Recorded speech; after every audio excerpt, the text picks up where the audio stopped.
তো বন্ধুগণ, আজকে আমরা এসেছি বিশ্বেশ্বরী নীলকণ্ঠ মন্দিরে। তো নীলকণ্ঠ মন্দিরে প্রতি বছর এরকমই ভিড় হয়, হ্যাঁ, এরকমই ভিড় হয়। তো আই থিঙ্ক 3-4 বছর হচ্ছে দেখছি এরকমই মেলা টেলা বসে, মেলাও বসে। তারপর মন্দিরে প্রতি বছর পুজো টুজো সবই হয় অলরেডি। এখানে খাবারও মোটামুটি ভিড় অনেক কিছু আছে। ঠিক আছে দাদা, কত করে নিচ্ছ? কত করে নিচ্ছ বাদাম শেক? কত করে নিচ্ছ? 50 টাকা করে। 50 টাকা করে। কেমন বানিয়েছো একটু এখানে বলো।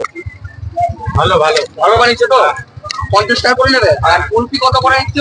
20 টাকা 10 টাকা। তো যাই হোক, এই দাদার কাছে 50 টাকা করে বাদাম শেক পাওয়া যাচ্ছে আর 20 টাকা করে কুলফি পাওয়া যাচ্ছে। যাই হোক দাদা, নাচতে একটু করে একটু তোমাকে খাবো, ঠিক আছে?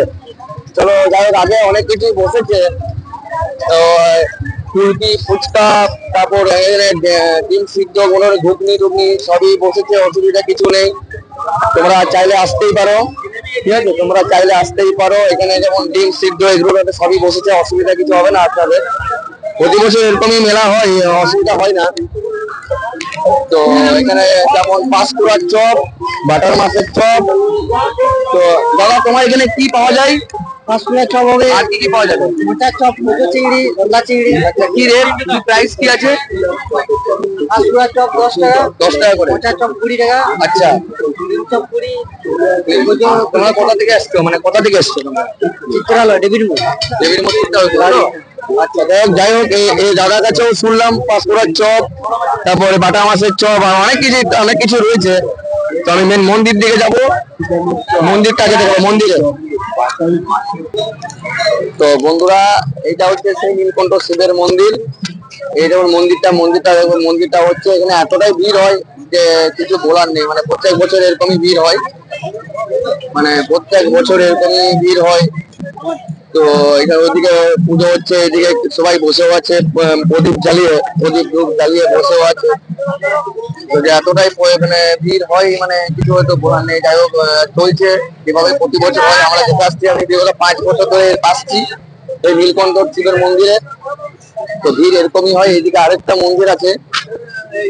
তো এত মানে কি বলবো, এত ভিড় হচ্ছে, মানে এত ভিড় হয় প্রত্যেক বছর এখানে ভিড় হয়। তো এটা জানি না, এটা কিছু একটা মন্দির, যাই হোক মন্দির, কিছু একটা মন্দির আছে। যাই হোক, মন্দিরটা ভালো লাগছে দেখতে। মন্দির আপনি আর উঠছি না। তো দেখা যাক, এরকম যেন প্রতি বছর করে হয়। প্রতি বছর যেন এভাবে ভিড় হয়। প্রতি বছর মানুষ সেফলি মেলা ঘুরে এবং ঠাকুরের দর্শন করে। প্রতি বছর আমরা দেখছি, আমরা 2-3 বছর ধরে এরকমই আসছি।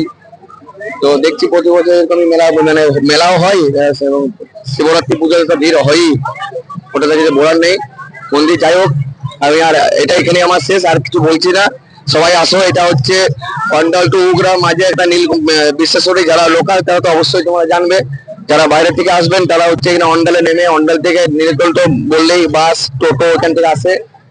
তো ওখানে চাইলে তোমরা আসতে পারো।